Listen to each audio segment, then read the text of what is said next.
Good evening, dear students. This is Dipankar Hari. I am an assistant professor of English literature. Today, I am gonna explain you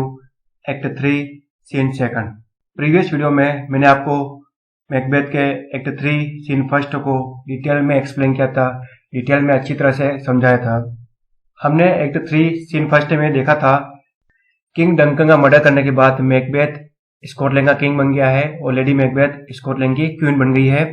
बैंको को वहां महल में forest the palace में बुलाया जाता है और मैकबेथ और लेडी मैकबेथ दोनों बैंको को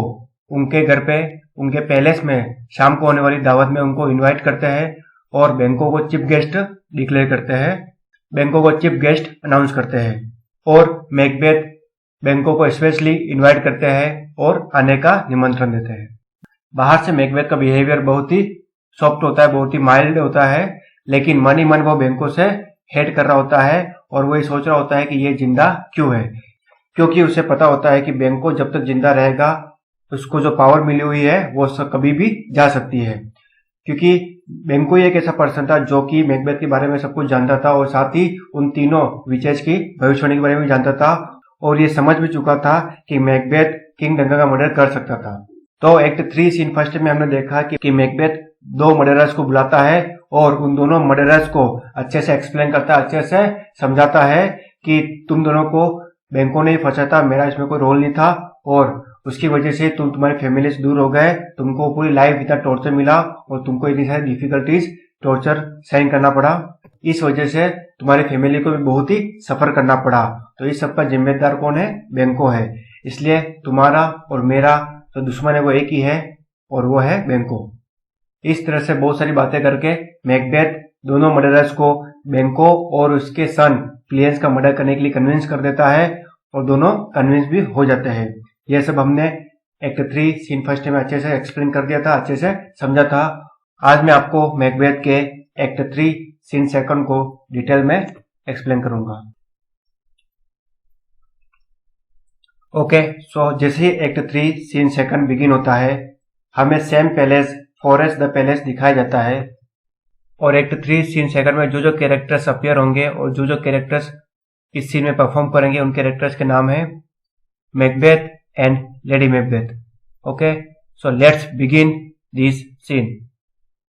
तो जैसे ही एक्ट 3 सीन 2 बिगिन होता है हमें लेडी मैकबेथ दिखाई जाती है और लेडी मैकबेथ स्टेज पर एंटर करते ही एक फेमस डायलॉग बोलती है, nought had all spent where our desire is got without content, it is safer to be that which we destroy than by destruction dwell in doubtful joy. तो lady Macbeth के dialogue का meaning है कि वो कहना चाहती है कि हमने सब कुछ कर दिया है, हमने इतना बड़ा काम कर दिया है, किंग डंकन का मर्डर कर दिया है, लेकिन अगर हमारे पास मन की शांति नहीं है, माइंड पीसफुल नहीं है, तो कुछ भी प्राप्त कर लेना, कुछ किसी चीज को भी अचीव कर लेना नथिंग होता है, ना के बराबर होता है। क्योंकि सबसे बड़ी चीज जो है वो है माइंड की शांति, मन की शांति, और अगर वही हमसे छीन जाती है तो सबसे गंदी बात वही है, सबसे बुरी बात वही होती है। और अगर किसी और का मर्डर करने के बाद भी आप हमेशा ही दूसरों पे डाउट करते रहो और हमेशा दूसरों पे शक ही करते रहो, जिससे कि आप अपनी जिंदगी को अच्छे से जी नहीं पाओ और अच्छे से नींद भी नहीं ले पाओ और अच्छे से हैप्पी नहीं हो पाओ, तो क्या मतलब है ऐसे जिंदगी का, क्या मतलब है ऐसी? ये तो वही हुआ कि हम अपनी जॉय को, अपनी खुशी को एक तरह खुद ही नष्ट कर देते हैं और खुद ही डिस्ट्रॉय कर देते हैं और हमेशा पूरी लाइफ ही डाउटफुल में रहते हैं, डाउटफुल जॉय में जिंदा रहते हैं। इससे तो अच्छा यही है कि हम मर जाए, क्योंकि अगर अपनी पूरी लाइफ ही डाउट में रहेगी, किसी और दूसरे पे शक करते रहेंगे, डाउट ही करते रहेंगे, तो लाइफ जिएंगे कब? तो इस तरह से लेडी मैकबेथ अपनी फीलिंग्स एक्सप्रेस करते हुए कहती है। लेडी मैकबेथ ऐसा बोल ही रही होती है तभी मैकबेथ वहां पर एंटर होता है। मैकबेथ को देखते ही लेडी मैकबेथ उनको कहती है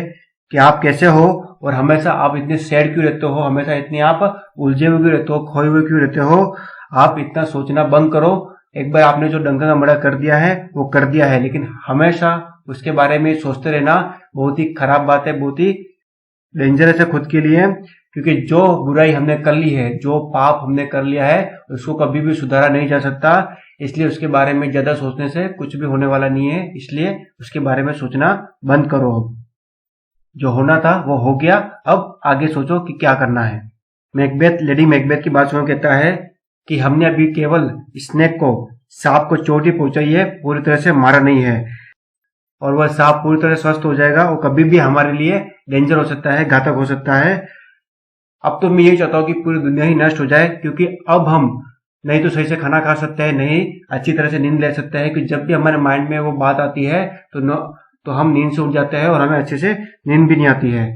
ऐसी पावर को प्राप्त करने से क्या मतलब है, ऐसी ताकत को प्राप्त करने से क्या मतलब, जब हम खुश नहीं रह सकते हैं, जब हम चैन से नींद भी नहीं ले सकते हैं।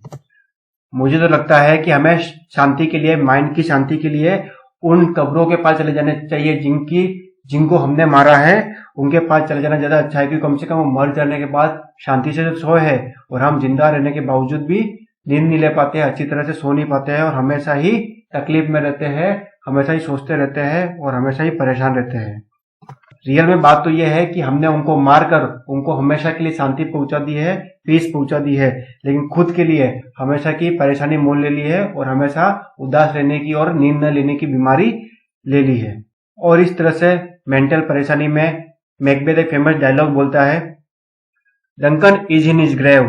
After life's fitful fever he sleeps well, treason has done his worst, nor steel nor poison, malice domestic foreign levy, nothing can touch him further. Macbeth अपने इस डायलॉग से कहना चाहता है कि हमने किंग डंकन का मर्डर तो कर दिया है और वो अपनी ग्रेव पे, वो अपनी कब्र में अच्छी तरह से सोया है, और चाहे हमारी जिंदगी में या सबकी लाइफ में कितनी भी उथल पुथल मच जाए, कितनी भी प्रॉब्लम आ जाए, कितनी भी ट्रबल आ जाए, लेकिन वो हमेशा ही अच्छी तरह से सोया रहेगा, अच्छी तरह से नींद लेता रहेगा। अब उसका कोई भी कुछ भी बिगाड़ नहीं सकता, क्योंकि उसको धोखा देके हमने उसका मर्डर तो कर दिया है और धोखेबाजी से उसका जितना बुरा होना था वो हो चुका है। लेकिन अब न तो कोई उसको हथियार, नहीं जहर, कोई भी चीज उसको नुकसान नहीं पहुंचा सकती, उसका बुरा नहीं कर सकती। अब तो वह चिर आनंद की अवस्था में चले गया है और हमेशा सोए रहेगा और हमेशा शांति से सोए रहेगा, और हम यहाँ पर परेशान होते रहेंगे। अब उसे गृह युद्ध यानी कि अपने राज्य की जो भी परेशानी होती है, जो भी ट्रबल्स होती है, उनके बारे में भी सोचने की कोई जरूरत नहीं है, और साथ ही विदेशों के बारे में भी सोचने की कोई जरूरत नहीं कि कब कोई देश हमला करेगा या कोई नहीं करेगा। उसे किसी बात की कोई भी चिंता नहीं है, कुछ भी नहीं। अब उसको कोई भी चिंता, अशांति नहीं दे सकती और उसको कुछ भी टच नहीं कर सकता। इस तरह से मैकबेथ यह कहना चाहता है कि डंकन को मारकर हमने उसको चिर आनंद की अवस्था में पहुंचा दिया है, और वो हमेशा ही खुश रहेगा और हमेशा ही सोता रहेगा, शांति से सोएगा। और हम उसका मर्डर करने के बाद हमको जो पावर मिली है वो भी किसी काम की नहीं है, जो ताकत मिली वो भी किसी काम की नहीं है, और हम हमेशा परेशान रहते हैं। और यहाँ तक कि राजा होने के बावजूद भी मैं अच्छे से सो नहीं पाता हूँ, अच्छे से नींद नहीं ले पाता हूँ।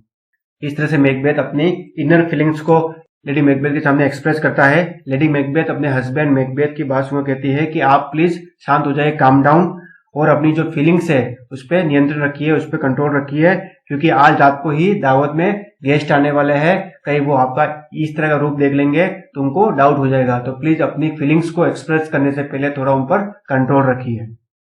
लेडी मैकबेथ की बात सुनकर मैकबेथ भी कहता है कि हाँ, मैं भी ऐसा ही करूंगा कि ये एक मुखौटा पहनकर या एक कह सकते हैं कि एक झूठा चेहरा लगाकर मैं पार्टी में जाऊंगा, दावत में जाऊंगा, और तुम भी ऐसा ही करना। किसी को भी हम पे डाउट नहीं होना चाहिए, शक नहीं होना चाहिए कि हमने किंग डंकन का मर्डर किया है या कुछ प्लान किया है, और सबको ऐसा ही लगना चाहिए कि हम किंग डंकन के मर्डर के बाद बहुत ही दुखी है।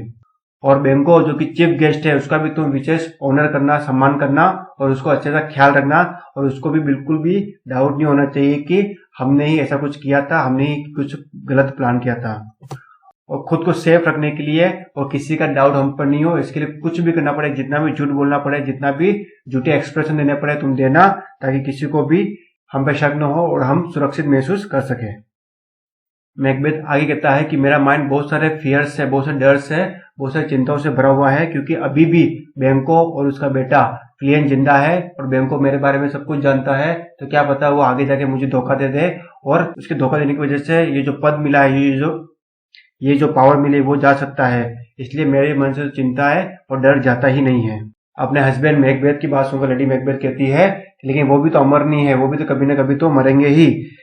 तो अपनी वाइफ लेडी मैकबेथ की बात सुनकर मैकबेथ कहता है कि हाँ, आज रात को जब सब कुछ अंधेरा हो जाएगा और बिल्कुल काली रात हो जाएगी,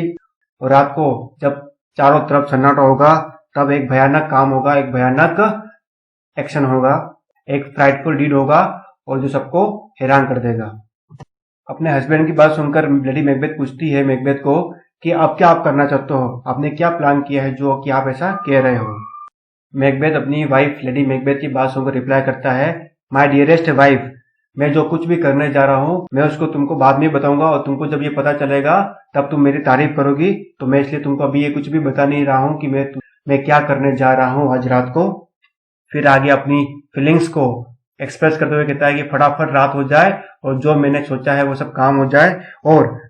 बैंक जिससे मैं हमेशा डरता रहा हूँ और मुझे लगता है कि वो मुझे धोखा दे सकता है और कभी भी उसकी वजह से मुझे नुकसान पहुंच सकता है, मैं ट्रबल में आ सकता हूँ, तो आज रात उसकी आखिरी रात हो और सब कुछ खत्म हो जाए और बैंक हमेशा मेरी दुनिया से,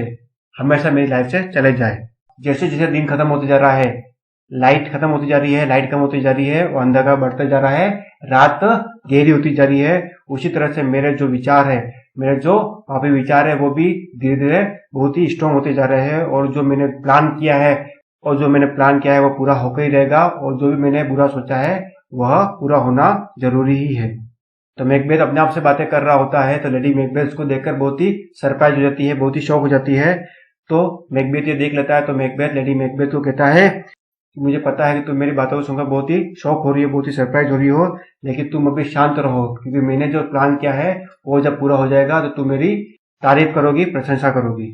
क्योंकि एक बार हमने जो बुराई कर दी है, क्योंकि ये सभी चीजें एक बुराई से शुरू हुई है, तो अब हमें इस पावर को बनाए रखने के लिए, इस सर्कमस्टेंस को बनाए रखने के लिए निरंतर बुराई करनी पड़ेगी, पाप करने पड़ेंगे, तभी जाकर हमारी पावर हमेशा के लिए बनी रहेगी। ऐसा कहने के साथ ही मैकबेथ अपनी वाइफ लेडी मैकबेथ को लेकर स्टेज से चले जाता है, और इसी के साथ एक्ट थर्ड सीन सेकंड समाप्त होता है, फिनिश होता है। Okay, so thank you for watching this video. अगर आप प्रीवियस वीडियो देखना चाहते हैं मैकबेथ से रिलेटेड तो आप देख सकते हैं। Thank you so much.